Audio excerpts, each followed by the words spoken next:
We have seen the 7 features of federalism, and now let us see how these 7 features are applicable in India. What makes India a federal country? So one of the features which we studied was any federalism has 2 or more levels of government, and that is applicable to India also. In India, previously we are having only 2 types of government, that was central government and the state government. Later, a third type of government was also added, that is in rural areas panchayat and in urban areas municipality. So now we are having 3 tiers of government: central government, state government and the local government also. Now the one more feature which we have studied is different tiers enjoy separate jurisdiction in the matters of legislation, taxation and administration.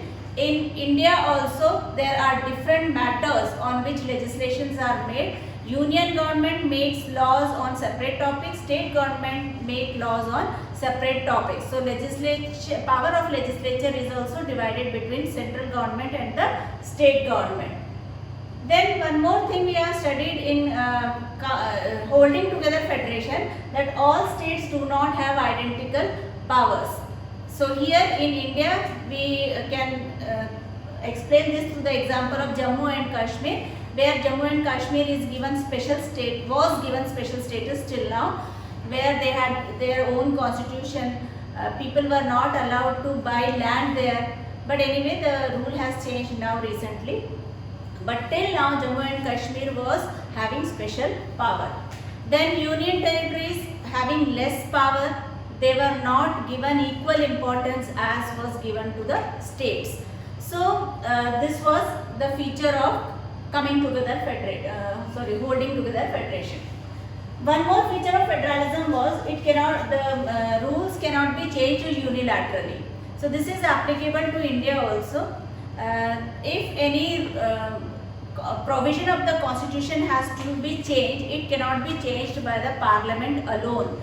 For that, the consent of the state government is also needed.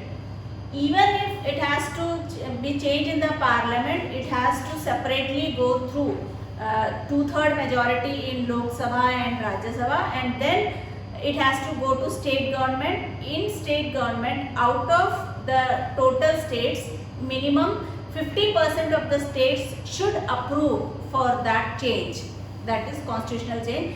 Then only the constitution can be changed. So no constitutional provisions can be changed alone by the central government. It also needs the consent of the minimum 50% of the state governments. Then one more provision was the judiciary has the power to interpret the constitution. In India also we are having Supreme Court and High Courts.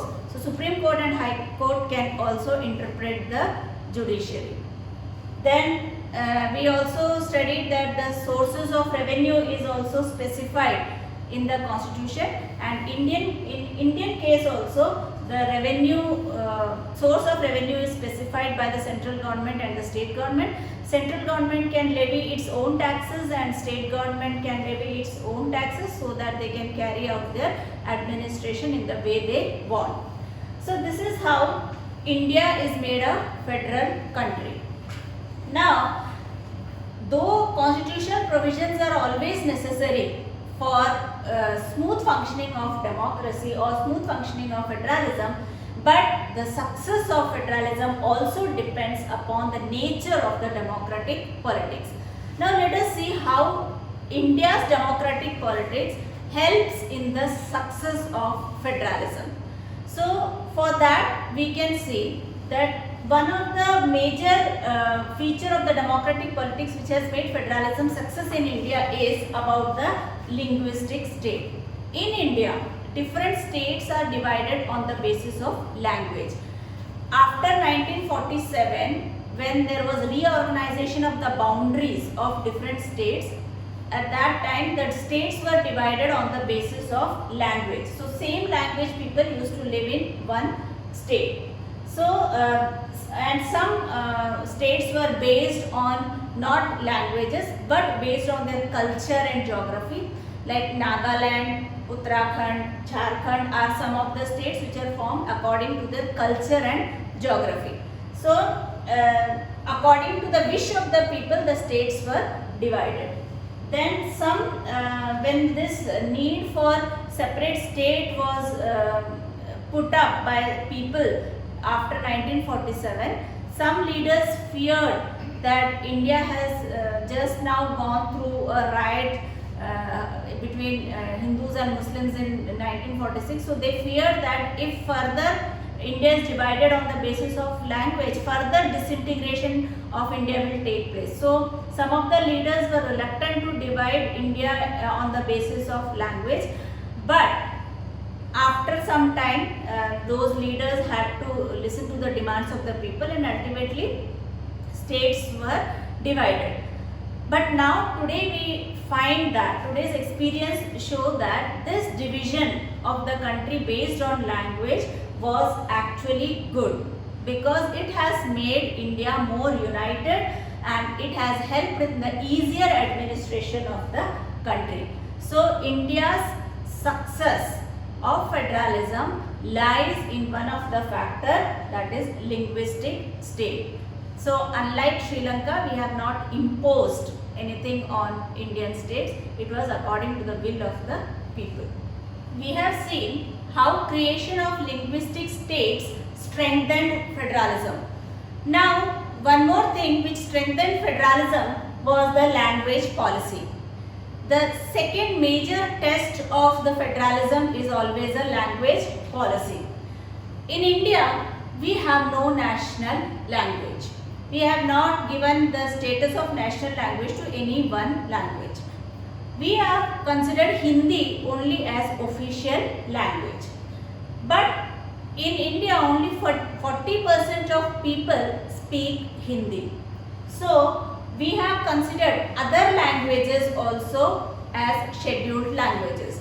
So in India, apart from Hindi as official language, there were 21 scheduled languages, that means regional languages. And for any person who wants to get a government job, if he has to write a government exam, he can write in any language. That itself shows that we are giving importance to so many languages. Now, each and every state has its own official language also. They usually do the communications or official work in that language. In the when constitution was found, later on in 1965 it was amended, and in the amended constitution it was written that from now onwards the use of English will be stopped. But some of the non-Hindi speaking states were not happy with the total abolition of English language. So the provision of the constitution was again changed, and it was said that of course English will also be a part of India, but always importance will be given to the promotion of Hindi language, though it will not be forced upon the people. So in totality we can say that the flexibility of our political leaders regarding language matters helped India to strengthen its unity, and the federalism can be practiced in a smooth way because the language policy is accommodating all type of people. Now, the third feature which makes federalism more strengthened is the center-state relations. Previously, that means just after independence, usually there were very less parties at that time in India.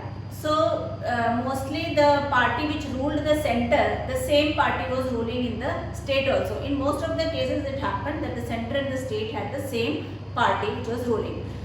In case if the state was having a separate party and the center was having a separate party, then the state's power was undermined by the central authority. That means the party which was ruling over the center, they always had a biased attitudes towards the state government, and they always try to undermine its power, and the central government always misused its power and it tried to dismiss the central government arbitrarily. But this all happened only till 1990, After 1990, there was a great change in the political scenario in India. India saw the rise of many regional political parties also. So many political parties emerged in different states, and that time was also a time when the central government majority seats they lost. That means during the elections no party was getting single majority. So they were forced to form the coalition government. So when coalition governments are formed, so many parties are to be accommodated. So in that case, a new culture of accommodating all the political parties and sharing power with most of the political parties came into being. And this coalition government also give more respect and autonomy for the state government. And during that time only a Supreme Court judgment also came that from now onwards the central authority or the central government will not be easily able to dismiss the state government as it has previously done. So after this formation of coalition government and more emergence of regional parties, and after the Supreme Court's decision, now the center-state relations has become more smooth, and so the federal power sharing arrangement between the center and the state has become more effective nowadays. So through language policy, through center-state relations, and through linguistic states, more and more federalism has been practiced in a better way.